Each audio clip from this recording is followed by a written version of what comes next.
రాష్ట్రంలోని అనేక సమస్యలకు బీఆర్ఎస్ కారణం. కేసీఆర్ మాటల్లో వాస్తవం లేదన్న భట్టి.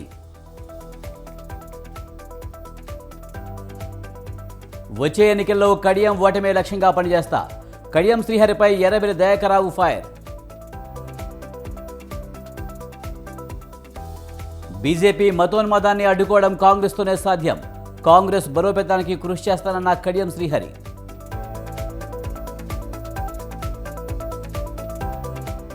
జనసేనలో చేరిన మండలి బుద్ధప్రసాద్. పిఠాపురంలో పవన్ సమక్షంలో చేరిక.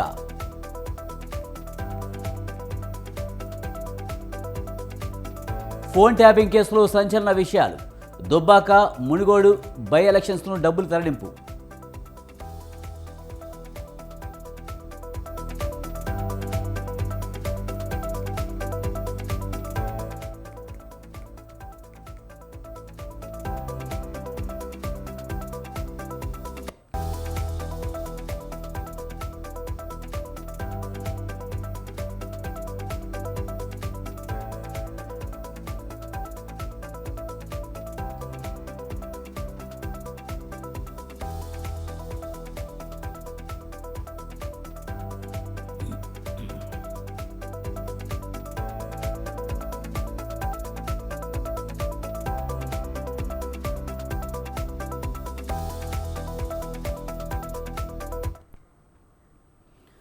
తెలంగాణలో సంచలనం సృష్టిస్తున్న ఫోన్ ట్యాపింగ్ వ్యవహారానికి సంబంధించి రాధాకిషన్ రావు రిమాండ్ రిపోర్టులో కీలక విషయాలను పోలీసులు తెలిపారు. హైదరాబాద్ టాస్క్ ఫోర్స్ మాజీ ఓఎస్డీగా ఉన్న రాధాకిషన్ రావును కేసులో A4గా చేర్చారు. ఎస్ఐబి మాజీ చీఫ్ ప్రభాకరరావు ఆదేశాలతో భవ్య సిమెంట్ యజమాని ఆనందప్రసాద్ నుంచి 70 లక్షలు సీజ్ చేసినట్లు రాధాకిషన్ రావు తెలిపారు. దుబ్బాక ఉప ఎన్నిక సందర్భంగా రఘునందన్ రావు ఆయన బంధువుల నుంచి కోటి సీజ్ చేశామని అంగీకరించారు. మునుగోడు ఉప ఎన్నిక సందర్భంగా ప్రస్తుతం మంత్రి కోమటిరెడ్డి వెంకటరెడ్డికి చెందిన 3.50 కోట్ల స్వాధీనం చేసుకున్నామన్నారు.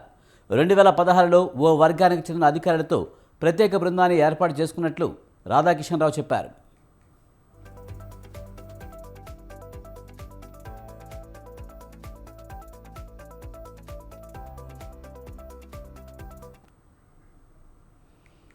తెలంగాణలో సంచలనం సృష్టిస్తున్న ఫోన్ ట్యాపింగ్ వ్యవహారానికి సంబంధించి రాధాకిషన్ రావు రిమాండ్ రిపోర్టులో కీలక విషయాలను పోలీసులు తెలిపారు. హైదరాబాద్ టాస్క్ ఫోర్స్ మాజీ ఓఎస్డీగా ఉన్న రాధాకిషన్ రావును కేసులో A4గా చేర్చారు. ఎస్ఐబి మాజీ చీఫ్ ప్రభాకరరావు ఆదేశాలతో భవ్య సిమెంట్ యజమాని ఆనందప్రసాద్ నుంచి 70 లక్షలు సీజ్ చేసినట్లు రాధాకిషన్ రావు తెలిపారు. దుబ్బాక ఉప ఎన్నిక సందర్భంగా రఘునందన్ రావు ఆయన బంధువుల నుంచి కోటి సీజ్ చేశామని అంగీకరించారు. మునుగోడు ఉప ఎన్నిక సందర్భంగా ప్రస్తుత మంత్రి కోమటిరెడ్డి వెంకటరెడ్డికి చెందిన 3.50 కోట్ల స్వాధీనం చేసుకున్నామన్నారు. 2016లో ఓ వర్గానికి చెందిన అధికారులతో ప్రత్యేక బృందాన్ని ఏర్పాటు చేసుకున్నట్లు రాధాకిషన్ రావు చెప్పారు. ఇక ఇదే అంశానికి సంబంధించి మరింత సమాచారాన్ని మా ప్రతినిధి ఉషా అందిస్తారు. ఉషా, ఫోన్ ట్యాపింగ్ కేసులో కీలక విషయాలు బయటపడుతున్నట్టు తెలుస్తుంది. పూర్తి సమాచారం ఏంటి? విజయ్, మాజీ డీసీపీ రాధాకిషన్ రావు రిమాండ్ రిపోర్ట్ లో కీలక అంశాలను పొందుపరుస్తూ ఇప్పటికే పంజాగుట్ట పోలీసులు ఎఫ్ఐఆర్ నమోదు చేశారు. ఈ కేసుకి సంబంధించి ఫోన్ ట్యాపింగ్ కేసులో A4గా రాధాకిషన్ రావుని నమోదు చేశారు. ఏఎస్పీ మాజీ చీఫ్ ఎవరైతే ఐజీ మాజీ చీఫ్ ఎవరైతే ఉన్నారో ప్రభాకర్ ఆదేశాల మేరకే భవ్య సిమెంట్ యజమాని ఆనందప్రసాద్ నుంచి 70 లక్షలు ఇతను సీజ్ చేసినట్టుగా తెలుస్తోంది. దుబ్బాక ఉప ఎన్నికల సందర్భంగా రఘునందన్ రావు అలాగే బంధువుల నుంచి ₹1 దాకా సీజ్ చేశారని అతను ఒప్పుకోవడం కూడా జరిగింది. మునుగోడు ఉప ఎన్నికలు ఏదైతే ఉన్నాయో ఆ మునుగోడు ఉప ఎన్నిక సందర్భంగా కోమటిరెడ్డి వెంకటరెడ్డి దగ్గర నుంచి ₹3.50 సీజ్ చేశాము. అలాగే 2016లో వర్గానికి చెందినటువంటి అధికారులు దగ్గర నుంచి కూడా నగదు కొల్లగొట్టినట్టుగా తెలుస్తుంది. నల్గొండ నుంచి ప్రణీత్ రావు, రాచకొండ భుజంగరావు అలాగే సైబరాబాద్ వేణుగోపాలరావు హైదరాబాద్ సిట్ నుంచి తిరుపతిని నియమించుకున్నట్టుగా తెలుస్తుంది. మొత్తం ఇప్పటి వరకు అరెస్ట్ అయినటువంటి నలుగురిని కూడా ఒక్కొక్క ఏరియాలో ఏదైతే రాచకొండ పరిధిలో భుజంగరావుని, సైబరాబాద్ పరిధిలో వేణుగోపాలరావుని, హైదరాబాద్ సిట్ తరపున వచ్చి తిరుపతిని నియమించుకున్నట్టుగా తెలుస్తుంది. ఫోన్ ట్యాపింగ్ వ్యవహారంలో రాధాకిషన్ రావు కీలక వ్యక్తి. 8 సార్లు టాస్క్ ఫోర్స్ వాహనాల్లో డబ్బులు ఏదైతే 8 టాస్క్ ఫోర్స్ వాహనాల్లో డబ్బు తరలించినట్టుగా తెలుస్తోంది. 2018 ఎన్నికలు మొత్తము కూడా ఈ టాస్క్ టాస్క్ ఫోర్స్ వ్యవహారంలో నుంచే మొత్తం బీఆర్ఎస్ పార్టీకి డబ్బులు తరలించినట్టుగా తెలుస్తుంది. బీఆర్ఎస్ పార్టీ గెలుపు కోసం కృషి చేసిన వారిలో రాధాకిషన్రావు కీలక వ్యక్తిగా కూడా పేర్కొన్నారు. మొత్తం ఆ సామాజిక వర్గానికి చెందినటువంటి వ్యక్తులకి మాత్రమే ఈ నగదు మొత్తం కూడా లబ్ధి చేకూరేలాగా 8 సార్లు ఈ నగదు మొత్తాన్ని కూడా అటు ఇటు ట్రాన్సాక్షన్స్ జరిగినట్టు, అలాగే ట్రాన్స్పోర్ట్ కూడా జరిగినట్టుగా కూడా తెలుస్తోంది. మొత్తం ఈ 2023లో టాస్క్ ఫోర్స్ లో పనిచేసినటువంటి మొత్తం పట్టుకోవడం కూడా జరిగింది కాబట్టి వారిని కూడా పిలిచి విచారించే అవకాశం ఉంటుంది. రిమాండ్ రిపోర్ట్ బేస్ చేసుకొని చూస్తున్నట్లయితే 8 సార్లు పట్టుకున్నటువంటి డబ్బు మొత్తం కూడా ప్రతిపక్షాలకు చెందినటువంటి వారుగానే ఎఫ్ఐఆర్ లో అయితే పొందుపరిచారు పోలీసులు. Vijay, right, thank you Usha.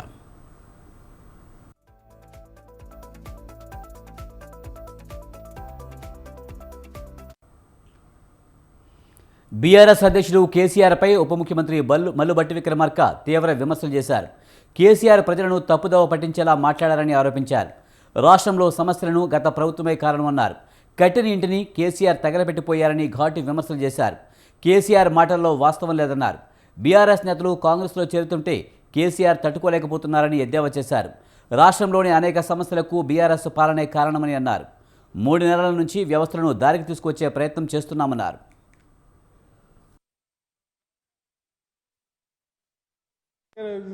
Yadadri మీద మొదలుపెట్టింది కట్టలేకపోతుంది, ముందు పోలేకపోతుంది అంటే నువ్వు అన్ని అడ్డంకాలు పెట్టి ఎన్విరాన్మెంట్ క్లియరెన్స్ లేకుండా వచ్చిన క్లియరెన్స్ పోయేటట్టుగా అన్ని రకరకాల తప్పిదాలు చేసి దాన్ని అట్లాగే పెట్టిపోతే ఉండి మరి ఏమైనా చేసావా, రివ్యూ చేసావంటే అది చేయవచ్చు.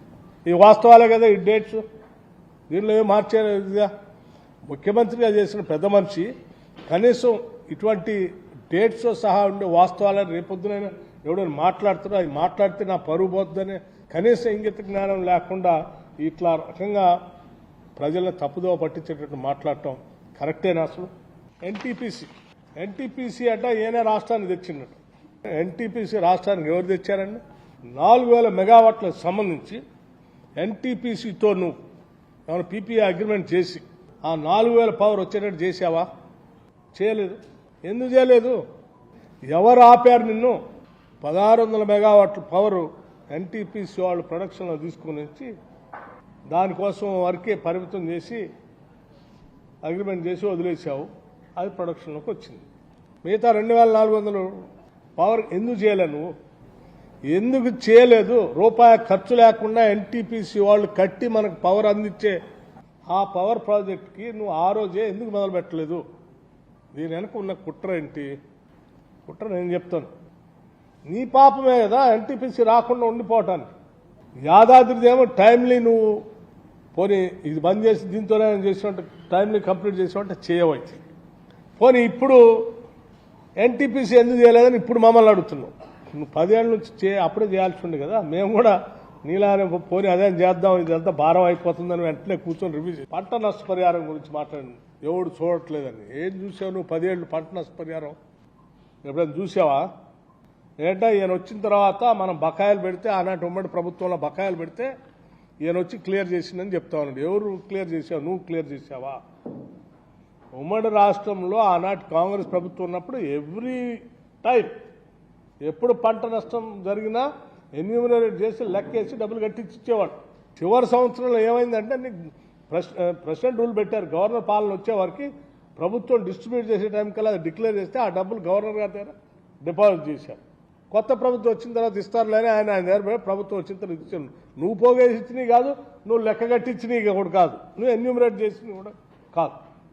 మళ్ళీ 10 ఏళ్ళు ఏమైనా చేసినట్టు చేయలేదు. లాస్ట్లో ఎన్నికల ముందు అది కూడా నా నియోజకవర్గంలోనే మధుర శాసనసభ నియోజకవర్గంలో బోనకల్లు మండలానికి హెలికాప్టర్లో దిగి జొన్నసేను చూసి ఎకరానికి 10,000 ఇస్తా అని చెప్పి ఇప్పుడే రిలీజ్ చేస్తానని చెప్పి అవి కూడా డబ్బులు ఇవ్వకుండా కొడుతుంది. మళ్ళీ నేను రైతులకు పంట నష్టపరిహారం ఎవడు ఇవ్వట్లేదు, ఈ ప్రభుత్వం పట్టించుకోవట్లేదు అని నీలాగా మేము చేయట్లేదు. మేము ఇచ్చిన గ్యారంటీలు నీలా గాలికి వదిలేదు. 500కే గ్యాస్ సిలిండర్ ఇస్తామంటే ఇచ్చా. మార్చి 200 యూనిట్ లోపల ఉచిత కరెంటు అంటే మార్చి 1 నాడు నుంచి మేము 0 బిల్లు ఇస్తున్నాం. అట్లాగే ఫ్రీ బస్ రైడ్ అన్నాం, మహిళలందరికీ ఇస్తా ఉన్నాం ఉచితంగా బస్ రైడ్. 10 లక్షల రూపాయలు రాజీవ్ ఆరోగ్యశ్రీ అంటే ఇస్తా ఉన్నాం, ఆల్రెడీ ఇంప్లిమెంట్ చేస్తూ ఉన్నాం మేము. ఇవి కాకుండా ఇంకా అదనంగా కూడా 10 ఏళ్లు మీరు రాష్ట్రంలో సగ జనాభా ఉన్నటువంటి మహిళల్ని గాలికి వదిలేస్తే ఐకేపీ ఇందిరాకాంతి పథకం కింద ఆనాటి ఉమ్మడి రాష్ట్రంలో వాళ్ళందరికీ వడ్డీ లేని రుణాలు ఇచ్చేవాడు. 10 ఏళ్ళు మీరు ఇయ్యలే. మేము ఈ 3 నెలల్లోనే ఆలోచన చేశారే మనం అందరం మహిళలందరం మహాలక్ష్మిలా చూద్దాం, వీళ్ళకి వడ్డీ లేని రుణాలు ఇవ్వాలని చెప్పి టార్గెట్ పెట్టుకున్నాం. ఈ 5 సంవత్సరాల్లో 1,00,000 కోట్లు భారీ బహిరంగ సభ ఏర్పాటు చేసి మహిళలకి చెక్ కూడా అందించాం. మేము ఇచ్చిన గ్యారంటీలు నీలా గాలికి వదిలేయలేదు. 500కే గ్యాస్. మహబూబ్నగర్ ఎమ్మెల్సీ ఉప ఎన్నికల కౌంటింగ్ వాయిదా పడింది. రేపు జరగాల్సిన కౌంటింగ్ను వాయిదా వేయాలని కలెక్టర్కు ఈసీ ఉత్తర్వులు జారీ చేసింది. ప్రస్తుతం పార్లమెంట్ ఎన్నికల కోడ్ ఉన్న నేపథ్యంలో కౌంటింగ్ నిలిపివేయాలని ఈసీ ఆదేశాలు ఇచ్చింది.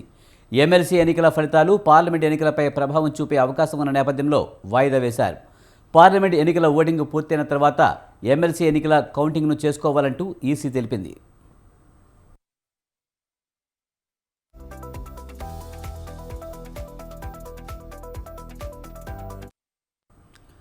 మహబూబ్నగర్ ఎమ్మెల్సీ ఉప ఎన్నికల కౌంటింగ్ వాయిదా పడింది.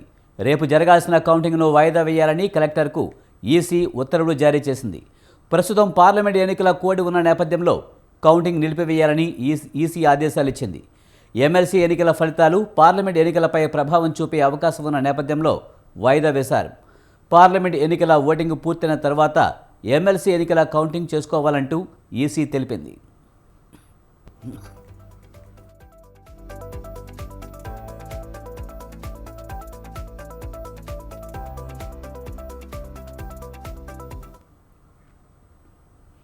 ఈ నెల 3న జనసేన అధినేత పవన్ కళ్యాణ్ పర్యటన విజయవంతం చేయాలని జనసేన పీఏసీ చైర్మన్ నాదెండ్ల మనోహర్ పిలుపునిచ్చారు.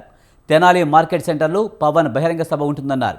ఎన్నికల ప్రచారంలో భాగంగా పవన్ కళ్యాణ్ తెనాలిలో తొలి పర్యటన జరుగుతుందన్నారు. ఉమ్మడి మేనిఫెస్టోలోని సంక్షేమం, అభివృద్ధి పలు అంశాలపై ఉపన్యాసంలో పవన్ ప్రస్తావిస్తారన్నారు. ఎన్నికలకు సంబంధించి ఎలాంటి విధుల్లో వాలంటీర్లు పాల్గొనకూడదని ఎలక్షన్ కమిషన్ ఆదేశించిందన్నారు. ప్రభుత్వ అధికారులు బాధ్యత తీసుకుని 3వ తారీఖులోపు పెన్షన్లు పంపిణీ చేయాలన్నారు. రాష్ట్రంలో వాలంటీర్లు మాత్రమే ఉన్నారా? మిగతా ఉద్యోగులతో పెన్షన్ పంపిణీ కార్యక్రమం ఎందుకు చేపట్టలేదని ప్రశ్నించారు. పెన్షన్లు పంపిణీ విధానం ఇప్పుడేం కొత్త కాదు. అది కేవలం జగన్మోహన్ రెడ్డి గారు ముఖ్యమంత్రి అయిన తర్వాత మనం పెన్షన్లు ఇవ్వడం లేదు. దామోదరం సంజీవయ్య గారు ముఖ్యమంత్రిగా ఉన్నప్పుడు మొట్టమొదటిసారి మన ఆంధ్రప్రదేశ్లో పెన్షన్లు ప్రారంభించాం. అదే ఇట్లా సొంత ఆస్తిగా వీళ్ళే దానికి అనుసంధానం చేసి అద్భుతంగా చేసే కార్యక్రమాలుగా వీళ్ళు ప్రజల్లోకి ఒక దుష్ప్రచారం తీసుకెళ్ళడానికి కోసం కేవలం రాజకీయ లబ్ధి కోసం చేసిన ప్రయత్నం. ఎలక్షన్ కమిషన్ మన రాష్ట్రంలో కాదు, ఏ రాష్ట్రం అయినా సరే ఎలక్షన్ ప్రక్రియ ట్రాన్స్పరెంట్గా జరగాలి, అందరినీ సమానంగా చూసుకుంటూ ముందుకెళ్ళాలి. ఒక పార్టీకో లేకపోతే ప్రభుత్వంలో ఉన్న పార్టీకో బెనిఫిట్ జరిగే విధంగా ప్రక్రియ జరగకూడదనే ఆలోచనతో వాళ్ళు కొన్ని సూచనలు కొన్ని నిర్ణయాలు తీసుకుంటూ ఉంటారు.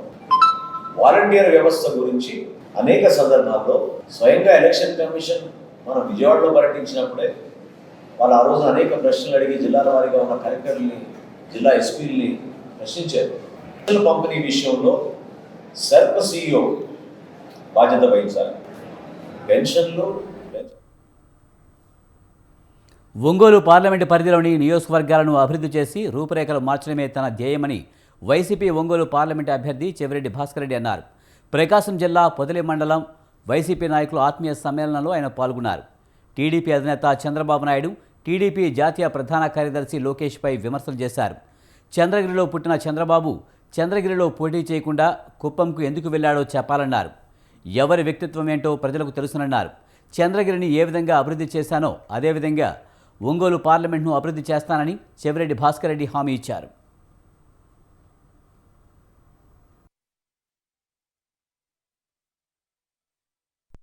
చంద్రబాబు గారు పుట్టినటువంటి ఊరు నుంచే నేను పుట్టా. చంద్రబాబు పుట్టినటువంటి పక్క పల్లె నేను పుట్టా. ఒకే నియోజకవర్గం నుంచి వచ్చాం. తను అన్నారు బయట వ్యక్తి అని. తను ఎందుకు కుప్పంకి వెళ్ళాడో సమాధానం చెప్పగలడా అని అడుగుతున్నా. చంద్రగిరిలో పుట్టి కుప్పంకి ఎందుకు వెళ్ళాడు? చంద్రగిరిలో పుట్టి తన కొడుకు మంగళగిరికి ఎందుకు వచ్చాడు? తను సమాధానం చెప్పలేడు, తన దగ్గర లేదు. కానీ అదే చంద్రగిరిలో జగనన్న పేరు చెప్తే 43,000 ఓట్ల మెజార్టీతో నన్ను గెలిపించారు జనాలు. నా వ్యక్తిత్వం, నా మనస్తత్వం, ప్రజలతో నేనుండే విధానం సరి కానప్పుడు చంద్రబాబు గారు పుట్టిన నియోజకవర్గంలో 43,000తో నన్ను గెలిపించగలరా అని అడుగుతున్నా. ఈరోజు నన్ను మీలో కుటుంబ సభ్యుడిగా నన్ను ఇక్కడికి పంపించిన తర్వాత, మీ కుటుంబంలో ఒకటిగా నన్ను నిలబెట్టిన తర్వాత నాకు మరలా చెప్తున్నా, నేను వ్యాపారుల కోసం పదవుల్లోకి వచ్చిన వ్యక్తిని కాదు. వ్యాపారులను కాపాడుకోవడం కోసం, వ్యాపారంలో ఎదగడం కోసం ఎంపీగా నిలబడేటువంటి వ్యక్తిని కాదు. కేవలం ప్రజలతో ఉండడం కోసమే నేను మీ దగ్గరకు వచ్చాను. తిరుపతి టీడీపీ జనసేన మధ్య కీలక పరిణామం చోటు చేసుకుంది. ఇరు పార్టీల నేతల మధ్య సయోధ్య కుదిరింది. మాజీ ఎమ్మెల్యే సుగుణమ్మ ఇంటికి జనసేన అభ్యర్థి ఆరణి శ్రీనివాసులు వెళ్లారు. టీడీపీ ఆధ్వర్యంలో కూటమి విజయం తథ్యమని సుగుణమ్మ అన్నారు.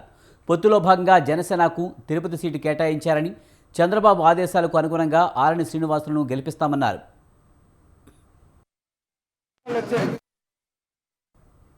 వైసీపీ నేతలు తిరుపతిని లూటీ చేశారని ఆరణి శ్రీనివాసులు ఆగ్రహం వ్యక్తం చేశారు. 5 ఏళ్లుగా తిరుపతిలో సుగుణమ్మ ఎన్నో పోరాటాలు చేశారన్నారు. వైసీపీ హయాంలో ప్రజలకు స్వేచ్ఛ, స్వాతంత్ర్యం లేకుండా పోయిందన్నారు. వైసీపీ ఎమ్మెల్యే కరుణాకర్ రెడ్డి, వైసీపీ అభ్యర్థి అభినయ్ రెడ్డి తిరుపతి ప్రజలను వేధించారన్నారు. జనసేనకు ఓటేసి తనను గెలిపించారని ఆరణి కోరారు.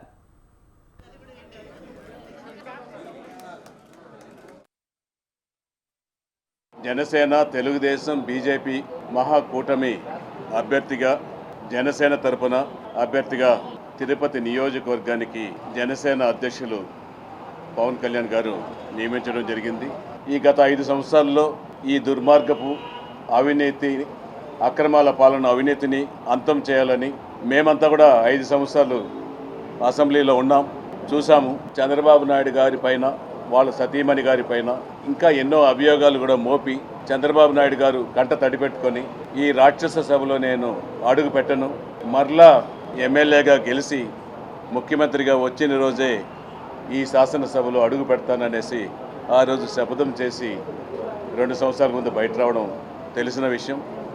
అందులో భాగంగానే ఇప్పుడు మహాకూటమిలో చంద్రబాబు నాయుడు గారు ముఖ్యమంత్రి అవడం తథ్యం.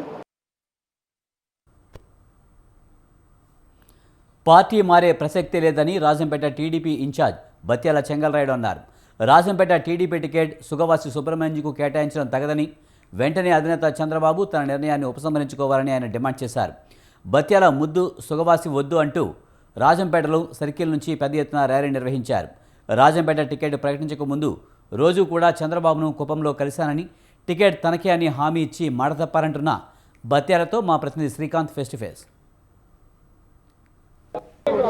టీడీపీలో టికెట్ల రచ్చ మొదలైంది. రాజంపేట టికెట్ కూడా సుగవాసి సుబ్రహ్మణ్యం కేటాయించడంతో బత్యాలు ఈరోజు భారీ ఎత్తున కూడా ఈరోజు బల ప్రదర్శన చేస్తున్న పరిస్థితి. నాకు చెప్పండి, మొత్తానికి చూసుకుంటే దాదాపు 5 సంవత్సరాల నుంచి కూడా మీరు కష్టపడిన పరిస్థితి, ఈరోజు అయితే రాజంపేట టికెట్ సుగవాసి సుబ్రహ్మణ్యం కేటాయించిన పరిస్థితి, ఏమంటారు దీనిపై?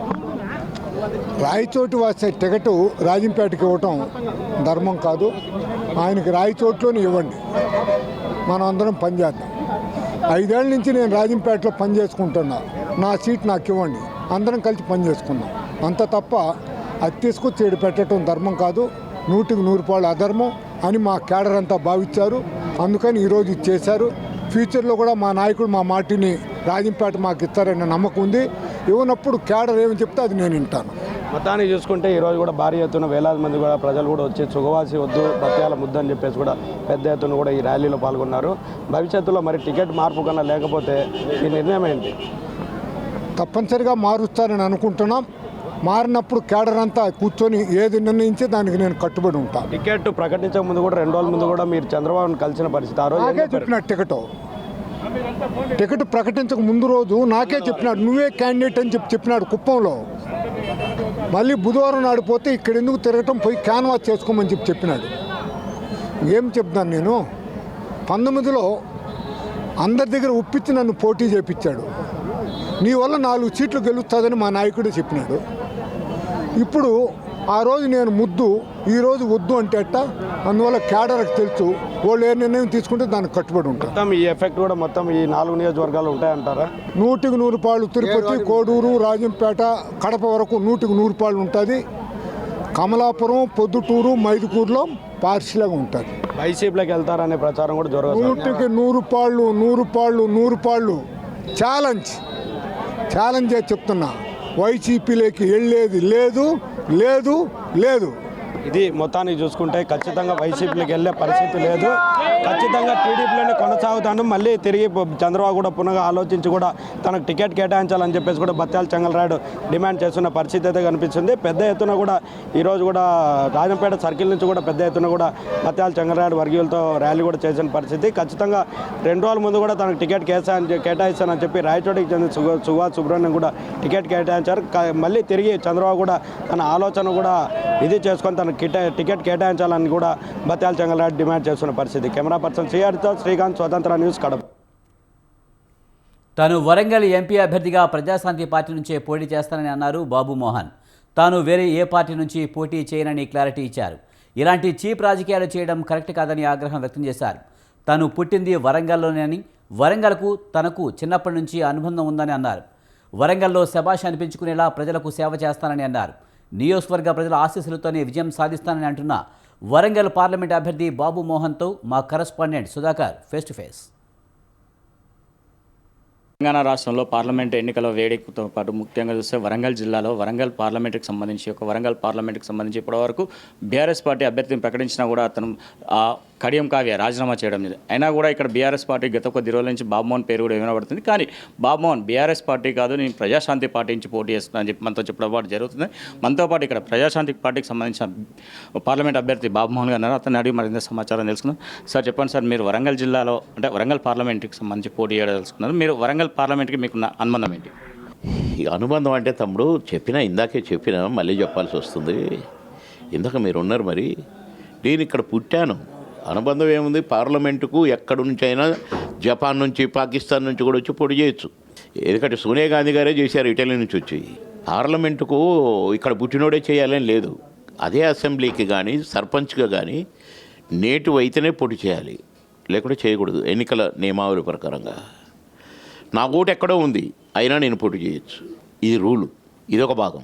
నేను వరంగల్ అని బీజేపీలో కూడా అడిగి కండిషన్ పెట్టి, అందులో బీజేపీకి కండిషన్ పెట్టి నాకు టికెట్ ఇస్తేనే మీ పార్టీలో చేరతానటం అంటే చిన్న విషయం కాదు. ఇది నాకు ఎంతో అనుబంధం ఉండి, ఎందరో నా స్నేహితులు, ఎందరో మా చుట్టాలు, మా అమ్మ చుట్టాలు, మా అమ్మ బ్లడ్ పుట్టిన వాళ్ళు, మా అమ్మతో పాటుగా మా మేనమామ పిల్లలు ఇక్కడ ఆఫీసర్లుగా లెక్చరర్గా పనులు చేసేటోళ్ళు ఉన్నారు. మా అమ్మ పిల్లలు ఒకడు కెనరా బ్యాంక్ ఆర్ఎంగా ఉన్నాడు. ఇక్కడనే పుట్టి ఇక్కడనే పెరిగిన నా తమ్ముడు, నా అమ్మ కొడుకు. ఇంకొక కొడుకు సెంట్రల్ ఎక్సైజ్ డిఎస్పీగా ఉన్నాడు, ఆయన భార్య కూడా డిఎస్పీయే. నాకు చాలా అనుబంధాలు ఉన్నాయి. కానీ సార్, ఇప్పుడు గతంలో చూస్తే ఇక్కడ ఉన్న బీఆర్ఎస్ కానీ బీజేపీ కానీ కాంగ్రెస్ కానీ ఈ పార్టీలకు కానీ సింబల్స్ ఉన్నాయి. కానీ ప్రజాశాంతి సింబల్ ఏంటిది? ప్రజాశాంతి సింబల్ ఉంది, హెలికాప్టర్ ఉంది. అయితే హెలికాప్టరు అంటే నేను, నాతో పాటు కొందరు ఈ గ్రామీణ ప్రాంతం వీళ్ళకు హెలికాప్టర్ అంటే అర్థం కాదు, విమానం అర్థమైంది మళ్ళీ. కనుక ప్రజలకు అందుబాటులో ఉండే ఇది మంచిది, బాగుంటుంది అని ఒక 7 సింబల్స్ అడిగితే, మార్పు కోసం అడిగితే ఎలక్షన్ కమిషన్ తప్పకుండా ఇస్తామని ఒప్పుకున్నది. అయితే ఆ 7 వాళ్ళు ఏది ఇచ్చినా కూడా పెట్టుకోవాలి మనం. అది ఈ 2-3 ఇప్పుడు అదే పని మీద విజయవాడ హైకోర్టులో ఉన్నారు పాల్ గారు ఇప్పుడు. కనుక అందుకని నేను హెలికాప్టర్ చెప్పొద్దు అనుకొని చెప్పలేదు. నేను చెప్పను, ఎందుకంటే హెలికాప్టర్ అని అంటే ఎవరికి అర్థమైంది కదా, చదువుకున్న వాళ్ళకి అర్థమైంది హెలికాప్టర్ అంటే. పోనీ విమానం అందామా అనకూడదు, లాజికల్గా తప్పు వస్తుంది. అందుకని నేను చెప్పాల. నెక్స్ట్ మీటింగ్లో విత్ సింబలే ఉంటుంది మీటింగ్. సార్, ఇక్కడ నిన్న ఒక మీటింగ్లో ఎవరైతే ఇక్కడ మాదిలకు సంబంధించి మందకృష్ణ మాది అన్నారు, ఇక్కడ మాదిగలు మొత్తం బీజేపీకే ఓటేయాలి, ఇక్కడ మాదిగల వారు వేరే వాళ్ళకు ఓటేయద్దానని చెప్పడం జరుగుతుంది. దానిపైన మీ స్పందన ఏంటి? అది తప్పు. ఓటు హక్కు హరించడానికి అనర్హుడు అట్లా చెప్పేవాళ్ళు. ఎవడి ఓటు వాడి సొంతం, వాడికి నచ్చినోడికి ఓటేసుకోవచ్చు.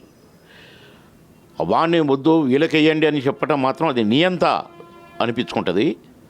భార్యనుగా కూడా భర్త దీనికి ఓటేయి అని చెప్పడానికి వీల్లేదు. ఇష్టం వచ్చినోడికి ఓటేస్తుంది భార్య. భర్తకు హక్కు లేదు చెప్పడానికి. భర్తకే భార్యకు చెప్పడానికి హక్కు లేనప్పుడు, భార్యకే భర్తకు చెప్పడానికి హక్కు లేనప్పుడు ఈయనెవరండి? వారు అందరూ ఇటు వేయాలి, ఎందుకు వేస్తారు? వాళ్ళ ఇష్టం.